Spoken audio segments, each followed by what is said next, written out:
మోహన్ బాబు గారి బౌన్సర్స్ వచ్చేసి ఒక రెస్టారెంట్ మీద దాడి చేశారు. సో, అది ఎందుకోసం అయింది? See 1 second. 'మనోజ్' క్రియేట్ చేసే వార్తలే ఇవన్నీ. ఔట్ అండ్ ఔట్ నేను చెప్తున్నా. దీని గురించి మోహన్ బాబు గారు గానీ, విష్ణు గారు గానీ ఎలాంటి క్లారిటీ గానీ, క్లారిఫికేషన్ గానీ, వివరణ, విశ్లేషణ ఇవ్వాల్సిన అవసరము లేదు. పట్టించుకోవాల్సిన అవసరం అంతకంటే కూడా లేదు. ఓకే. అండ్ నౌ ఏం జరిగిందో చూద్దాం. గతంలో ఏం చేశావు నువ్వు? తాగొచ్చి తలుపులు తన్నావు. ఎందుకయ్యా బాబు తాగొచ్చి తలుపులు తంతున్నావు అంటే, లోపల నా కూతురుంది అన్నావు. హ్మ్. ఓకే. డన్. మళ్ళీ తాగొచ్చొచ్చావు. ఎందుకొచ్చావంటే, మా అమ్మ బర్త్‌డే నన్ను పిలిచారు అన్నావు. మరి ఇక్కడ విధ్వంసం ఏం జరగట్లేదు. నువ్వు అంత కామ్‌గా ఎలా ఉంటావు అంటే, ఎందుకుంటాను నేను కాము. అందులో షుగర్ పోసాడు మా అన్న చూడండి అన్నావు. హ్మ్. నెక్స్ట్ మళ్ళీ తాగొచ్చి తలుపులు తన్నావు. బాబు ఈసారి ఎందుకు తాగొచ్చి తలుపులు తంతున్నావు? నీకేం రోగం అని అడిగితే, లోపల మాకు సంబంధించిన సమాధులున్నాయి అమ్మమ్మ, తాతయ్యవి. నేను అవి చూడకుండా ఉండలేను. నాకు అసలు సంక్రాంతి అంటేనే ఆ సమాధులు. లేకపోతే నాకు ఈ సంక్రాంతే లేదు అన్నావు. సరే పో అయ్యా బాబు చూసుకొని ఆనందపడు అన్నావు. నెక్స్ట్ ఇప్పుడు ఫస్ట్ డే తాగొచ్చి తలుపులు తన్నప్పుడు నీకు బాగా మైలేజ్ వచ్చింది. ఎందుకంటే మోహన్ బాబు గారు మీడియా మీద దాడి చేశారనే విషయం బాగా హైలైట్ అయింది. నీకు సంతృప్తిగా మిగిలింది. నెక్స్ట్ డే అందులో పంచదార మా అన్నయ్య పోసాడని నువ్వు చెప్పినా అది పేలల. ఓకే. ఆ తర్వాత తిరుపతి దగ్గర కూడా మోహన్ బాబు యూనివర్సిటీలో అరాచకాలు, గిరాచకాలు అసలు ఏవేవో జరుగుతున్నాయి అన్నది కూడా నిన్నెవడు పట్టించుకోవాలా. ఓకే. 2 సార్లు వచ్చి గొడవ చేసినా నీకు మైలేజ్ రాలా. ఇక పోయావు ఏం చేయాలి? ఎంత చేసినా మైలేజ్ రావట్లేదు. వీళ్ళని ఏం చేయాలని కన్నప్ప మీద పడ్డాడు. కన్నప్ప సినిమా చెండాలం. దీన్ని అసలు చూడకండి.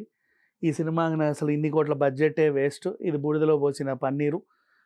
నీ వ్యాఖ్యలు నీవి. సినిమా సర్వనాశనం అవ్వాలని కోరుకున్నావు. ఓకే. అయినా సరే మైలేజ్ ఏం రాలా. ఆ పాట ఏదో రిలీజ్ అయితే దానికి అంతకు మించి వైరల్ అయిపోయింది. అవును. పాజిటివిటీ అప్పుడెప్పుడో టీజర్ ట్రైలర్ చేసినప్పుడు ట్రోల్ చేశారు. ఇప్పుడు అవును. ఎవడు ట్రోల్ చేయలే. అవును.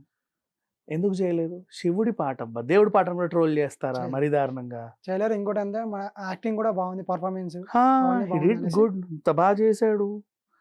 చేసాడేంటి ఆయన ఇష్టం. ఆయన ఎలా చేసాడో ఆయనకు నచ్చినట్టు ఆయన చేసాడబ్బా! అవును. అది బాగుంది, బాలేదని చెప్పడానికైనా నువ్వెవరు, నేనెవరు చెప్పు? అంటే ఒక ఆడియన్‌గా వాటెవర్.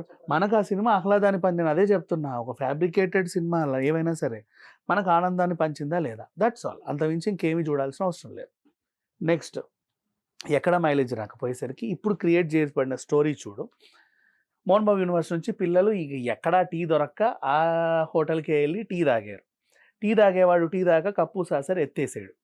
ఒరేయ్! వై యూ ఆర్ ఎత్తేసింగ్ మై కప్పు సాసర్ అని చెప్పి ఆ ఓనర్ వచ్చి వీళ్ళని ఇలా పట్టుకొని ఇష్టం ఉన్నట్టు కొట్టాడు. హ్మ్. వీళ్ళు మమ్మల్ని కొట్టారు, ఇగో ఒళ్ళంతా వాతలు అని నెత్తినోరు బాదుకొని యూనివర్సిటీ గేట్ దగ్గరికెళ్తే ఆ బౌన్సర్లు ఓ మై గాడ్! ఇంత అన్యాయం జరిగిందా అని చెప్పి వచ్చి ఒరేయ్ రెస్టారెంట్ మేనేజర్ ఇలా రా, మా పిల్లల్ని ఎందుకు కొట్టావు అని అడిగాడు. హ్మ్. నాకు కొట్టాలనిపిస్తే రెచ్చగొడితే కొట్టరా అన్నాడంట వాడు. ఆ! ఎట్టెట్టా కొడతావురా అని వీనో 4 తన్ని ఆ టేబుళ్ళన్నీ ఎత్తేసి ఆ ఉన్న కప్పులన్నీ పగలగొట్టి ఆ హోటల్ మొత్తం కూల్చేశారంట. హ్మ్. ఈ విషయం అనౌన్స్‌మెంట్ అక్కడే రాయచోటిలో ఈరోజే షూటింగ్ జరిగింది మన మనోజ్‌కి. హ్మ్. అట్టా వెళ్తూ ఉన్న మనోజ్‌కి ఇక్కడ ఏదో విధ్వంసం జరిగిందని తెలిసి గబగబా వచ్చేసాడు. వాట్ ఈస్ దిస్ అని అడిగితే this was happened because of your father అని వాళ్ళు చెప్పారంట. హ్మ్. ఇది అన్యాయం అని అక్కడ కూర్చున్నాడు. చూడు ఎంత ఫ్యాబ్రికేటెడ్ స్టోరీ.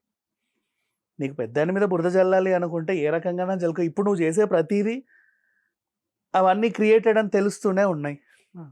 ఇప్పుడు చేసింది కూడా ఏ ఛానల్‌లో అయినా మెయిన్ స్ట్రీమ్ ఏస్తున్నారా? అవును. నో. ఎవరు ఎట్లా because it's a fabricated story అర్థమైపోయింది. దాని గురించి ఇప్పుడు మనం మాట్లాడుకోవడం కూడా వేస్ట్. కానీ ఎందుకు మాట్లాడుకున్నాము అంటే, కన్నప్ప రిలీజ్ అయ్యేంత వరకు ఇక మీదట కూడా మనోజ్ ఏదో రకంగా వాళ్ళ అన్న మీదో, నాన్న మీదో, మోహన్ బాబు గారి మీదో, మంచు విష్ణు గారి మీదో ఏదో ఒక రకంగా బురద జల్లే ప్రయత్నం చేస్తానే ఉంటాడు. ప్రతిసారి దాన్ని మనం మాట్లాడి పట్టించుకోవాల్సిన అవసరం లేదు.